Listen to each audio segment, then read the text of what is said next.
कौन सा एप्लीकेशन है? हेलो दोस्तों, नमस्कार, आदाब। मैं डॉक्टर अजीम आलम खान। आज मैं बात करने वाला हूँ इंडियन बजट, जो यूनियन बजट आया है 1 फरवरी को, उसके बारे में थोड़ा सा डिस्कशन करने वाला हूँ। मैं इस बजट को लेकर के कोई डिस्कशन नहीं करने वाला हूँ। मैं इस बजट में जो यूनियन मिनिस्ट्री ने इस बार जो टैक्स में जो स्लैब चेंज किया है, यानी कि 12 लाख रुपए तक का जो टैक्स स्लैब, यानी ये कहें कि टैक्स एग्जेम्प्टेड कर दिया है, उसके इंडियन इकोनॉमी पर या जीडीपी पर क्या इम्पैक्ट होगा, उसको लेकर के डिस्कस करने वाला हूं। इस ये डिस्कशन जो लोग, जो भी कैंडिडेट्स यूपीएससी या यूपीपीसीएस की तैयारी कर रहे हैं और अगर वो मेंस में जाना जा रहे हैं या मेंस की तैयारी कर रहे हैं, तो उस पॉइंट ऑफ व्यू से बहुत इंपॉर्टेंट ये डिस्कशन होने वाला है। क्योंकि उनको ये मालूम ही होना चाहिए कि आखिर इन चेंजेस के क्या इम्पैक्ट होंगे जीडीपी पर। तो आइए देखिए, समझते हैं इसके कि क्या इम्पैक्ट हो सकते हैं इंडियन जीडीपी पर। तो देखिए, इस इम्पैक्ट को समझने के लिए आपको सबसे पहले दो टर्म समझने होंगे, एमपीएस और MPC. That is marginal propensity to consume and marginal propensity to save. अगर इन दो टर्म को आप समझ लेंगे तो आपको समझ आ जाएगा फिर उसके बाद के क्या इंपैक्ट हो सकते हैं, और फिर उसको डिस्कस करेंगे कैसे इंपैक्ट होंगे। तो इनकी मैं बुकिश डेफिनेशन में फिर नहीं जाने वाला हूं, हम इसको समझेंगे। देखिए, मार्जिनल प्रोपेंसिटी टू कंज्यूम या मार्जिनल प्रोपेंसिटी टू सेव को किस तरीके से समझ सकते हैं हम। तो देखिए, इसको इस तरीके से समझेंगे कि फॉर एग्जाम्पल किसी इंसान की अगर इनकम 1 लाख रुपए है और 1 लाख रुपए में से अगर वो 60,000 कंज्यूम करता है अपनी बेसिक नीड्स पर, डेली नीड्स पर, प्लस अगर 40,000 वो सेव करता है, 40,000 वो सेव करता है, तो इसका मतलब ये जो हो गई, ये जो 60,000 है, ये हो गई उसकी एमपीसी, यानी मार्जिनल प्रोपेंसिटी टू कंज्यूम। और ये 40,000 हो गई उसकी MPS, marginal propensity to, sorry, M save. यानी उसकी मार्जिनल प्रोपेंसिटी टू कंज्यूम कितनी हो गई? 60%।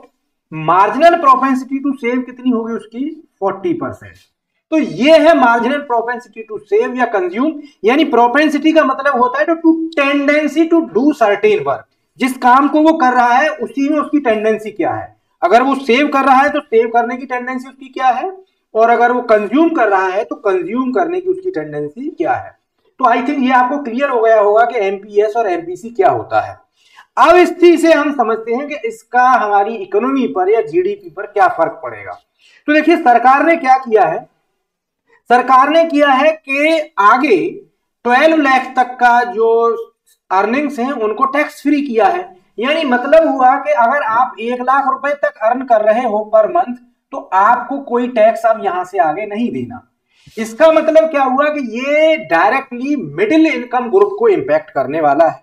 अब आप यहां से एक तरीके से ऐसे सोचिए कि अगर किसी इंसान की सैलरी 80,000 थी, 80,000 उसकी सैलरी थी, वो ऑलरेडी अगर 80,000 में से 40,000 वो कंज्यूम कर रहा था और 40,000 वो अर्न सेव कर रहा था, तो इसका मतलब उसका क्या हुआ कि वो ऑलरेडी 50% की एमपीसी और 50% की एमएस पर वर्क कर रहा है। अब अगर इसी इंसान की सैलरी में किसी वजह से 1 लाख रुपए हो जाती है, जैसे टैक्स ना देने की वजह से उसको अगर 20,000 रुपए पर मंथ की एक्स्ट्रा सेविंग्स होने लगे, तो अब सोचिए कि जब इसकी 40,000 रुपए थी तब 50% कंज्यूम कर रहा था, 50% अर्निंग्स, सेविंग्स। अब जब 20,000 बढ़ेंगे तो भी हो सकता है कि, क्योंकि उसके पास कोई इतना पैसा तो है नहीं, ये जो 40,000 रुपए की अगर अर्निंग भी कर रहा था, सेविंग कर रहा था, तो कहीं ना कहीं से कॉस्ट कटिंग कर रहा होगा। तो 20,000 रुपए अगर इसकी पॉकेट में बढ़ेंगे तो मोर चांसेस है कि ये 20,000 रुपए का एक अच्छा खासा अमाउंट खर्च करे। हम मान के चलते हैं कि ये 20,000 रुपए का 50% ही खर्चा कर देता है, यानी कि प्रोपेंसिटी इसकी फिर से जो है 10,000 और 10,000 बनी रही। अब दूसरा केस लेते हैं, यहां पर दूसरा केस ये लेते हैं कि एक जो अपर जो अर्निंग ग्रुप है उसकी, जिसकी सैलरी फॉर एग्जांपल मान के चलिए ऑलरेडी 2 लाख रुपए है। और जब इसकी सैलरी 2 लाख रुपए है तो ये आराम से हेल्दीली 1,60,000 रुपए अगर ये खर्च कर रहा होगा और 40,000 रुपए ये सेव कर रहा हो। अब अगर इसकी पॉकेट में 50,000 रुपए और एक्स्ट्रा हम डाल दें तो ये क्या करेगा? इसका 1,60,000 रुपए काफी अच्छा खासा खर्चा है। अब ये इस 20,000 को नहीं खर्च करेगा, इसके ज्यादातर चांसेस हैं, ये कॉमन सेंस कहता है कि ये इस 20,000 रुपए जो इसकी पॉकेट में एक्स्ट्रा है, ये 20,000 को हो सकता है सीधे सीधे इन 40,000 में जाकर के ऐड कर दे, या हो सकता है कि ये सिर्फ 5,000 रुपए खर्चा करे और 15,000 रुपए सेविंग में डाल दे। यानी न्यू अर्निंग में जो अपर अर्निंग ग्रुप है, अगर उसकी सैलरी बढ़ेगी तो चांसेस क्या है कि उसकी एमपीसी कम होगी, एमपीएस ज्यादा होगी, यानी मार्जिनल प्रोपेंसिटी टू सेव ज्यादा करेगा वो और कंजम्पशन कम करेगा। दूसरी तरफ अगर इसकी पॉकेट में हम 20,000 रुपए एक्स्ट्रा डालेंगे तो क्योंकि इसके पहले ही खर्चे पूरे नहीं हो रहे थे, तो ये कोशिश करेगा कि 40,000 ही सेविंग रहे उसकी पुरानी ही, 20,000 रुपए को ये कंज्यूम करेगा, अपनी डेली लाइफ पर ये कहीं ना कहीं खर्चा करेगा, अपनी जो लिविंग स्टैंडर्ड है उसको एनहांस करेगा। हो सकता है घर में कुछ काम कराए तो अल्टीमेटली वो हो सकता है कुछ डेली वर्कर्स के पास भी जाए। तो क्या हुआ कि ये क्योंकि खर्चा करेगा, इसकी एमपीएस जो एमपीसी है वो 50% या उससे ज्यादा हो सकती है। इसका मतलब क्या हुआ कि अगर मिडिल इनकम ग्रुप की पॉकेट में पैसा आएगा तो डायरेक्टली इकोनॉमी में जाएगा, वो कंज्यूम करेगा, और जब वो कंज्यूम करेगा तो जाहिर सी बात है गुड्स की रिक्वायरमेंट बढ़ेगी, और जब वो पैसा डायरेक्टली इकोनॉमी में जाएगा तो कंजम्पशन होगा, कंजम्पशन होगा तो गुड्स की जरूरत होगी, तो इसका मतलब साइकिल पूरी रोटेट करेगी।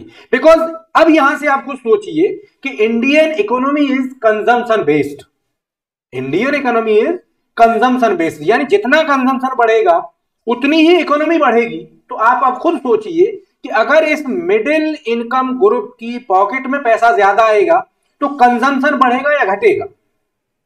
ऑब्वियस सी बात है कि कंजम्पशन बढ़ेगा, और जब कंजम्पशन बढ़ेगा तो कंजम्पशन हर चीज का बढ़ेगा, उसमें हर लेवल के लोग इन्वॉल्व होंगे। तो अल्टीमेटली जो पैसा जो मिडिल क्लास से lower middle class, lower middle class से नीचे तक जाएगा, यानी पैसा अगर मिडिल क्लास की पॉकेट में आएगा तो चांसेस हैं कि वो डायरेक्टली इकोनॉमी में जाएगा, कंजम्पशन बढ़ेगा, कंजम्पशन बढ़ेगा, चीजों की जरूरत बढ़ेगी और साइकिल चलेगी। लेकिन अगर पैसा ज्यादा इस इनकम ग्रुप की पॉकेट में जाएगा, ये तो हो सकता है 5,000 रुपए खर्चा भी कर रहा है, लेकिन सोच के चलिए जिसकी सैलरी 10 लाख रुपए पर मंथ अगर होगी, तो अगर उसकी सैलरी में 1 लाख रुपए की इनकम हो जाएगी तो क्या वो कंज्यूम करेगा? नहीं करेगा, वो सेविंग पर चला जाएगा।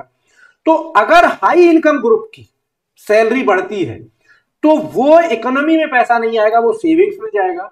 अगर इस मिडिल इनकम ग्रुप की सैलरी बढ़ती है तो क्या होगा, ये इसकी क्योंकि मार्जिनल प्रोपेंसिटी टू कंज्यूम ज्यादा होगी और वो पैसा क्योंकि इकोनॉमी में जाएगा, तो अल्टीमेटली आप बताइए कि क्या होगा?